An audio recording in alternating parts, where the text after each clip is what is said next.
आइए सुनते हैं पौराणिक कथाओं में महाभारत कथा का ये अंश। कौरवों के जन्म का रहस्य। गांधारी का विवाह धृतराष्ट्र से होने के बाद उन्होंने अपनी आंखों पर कपड़ा लपेट लिया और अपने पति के जीवन के अंधकार को साझा करने की कसम खाई।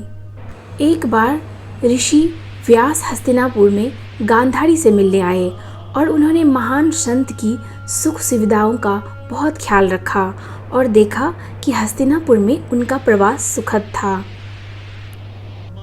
संत गांधारी से प्रसन्न हुए और उसे वरदान दिया।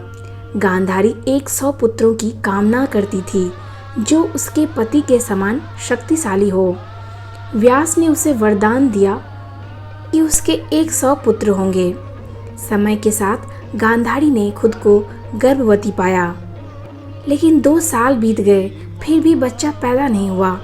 इतने में कुंती और पांडु को यम से उन्हें एक पुत्र प्राप्त हुआ जिसका नाम उन्होंने युधिष्ठिर रखा। 2 वर्ष की गर्भावस्था के बाद गांधारी ने एक निर्जीव मांस के सख्त टुकड़े को जन्म दिया जो बिल्कुल भी बच्चा नहीं था। गांधारी तबाह हो गई क्योंकि उसने ऋषि व्यास के आशीर्वाद के अनुसार 100 पुत्रों की आशा की थी। वह मांस का टुकड़ा फेंकने ही वाली थी कि ऋषि व्यास प्रकट हुए और उसने कहा कि उसका आशीर्वाद व्यर्थ नहीं जा सकता और उन्होंने गांधारी से 100 घड़े घी से भरने की व्यवस्था करने को कहा। उन्होंने गांधारी से कहा कि वह मांस के टुकड़े को 100 टुकड़ों में काट दे और उन्हें घड़े में रख देंगे, जिससे बाद में उनसे 100 पुत्र होंगे जैसा वो चाहती थी। गांधारी ने व्यास से कहा कि वह यह भी चाहती थी कि उसकी एक बेटी हो। व्यास सहमत हो गए। उन्होंने मांस के टुकड़े को 101 टुकड़ों में काट दिया और उनमें से प्रत्येक को एक घड़े में रख दिया। 2 साल तक धैर्यपूर्वक प्रतीक्षा करने के बाद घड़ा खुलने को तैयार था और उन्हें एक गुफा में रखा गया। भीम का जन्म उसी दिन हुआ जिस दिन दुर्योधन का जन्म हुआ। इस प्रकार वे एक ही उम्र के हो गए। दुर्योधन के बाद अर्जुन, दुशासन, विकर्ण, नकुल और सहदेव का जन्म हुआ। इन बच्चों का जन्म राज्य के सिंहासन के उत्तराधिकारी के विवाद से प्रासंगिक है। यह धृतराष्ट्र के सबसे बड़े बेटे दुर्योधन के देर से जन्म का श्रेय देता है।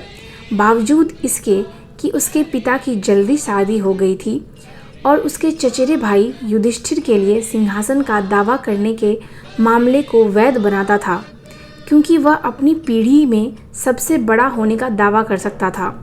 कुरुक्षेत्र के युद्ध में धृतराष्ट्र के सभी पुत्र युयुत्सु को छोड़कर मारे गए।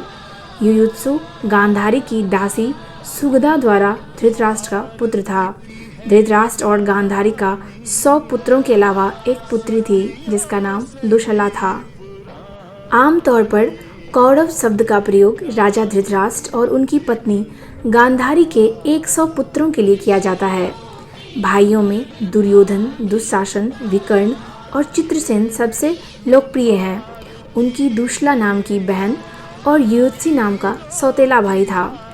कौरव और ये भारत के अधिकांश राज्य में पाए जाते हैं कुरुवंशी क्षत्रिय। आज भी भारत के कई राज्यों में निवासरत हैं।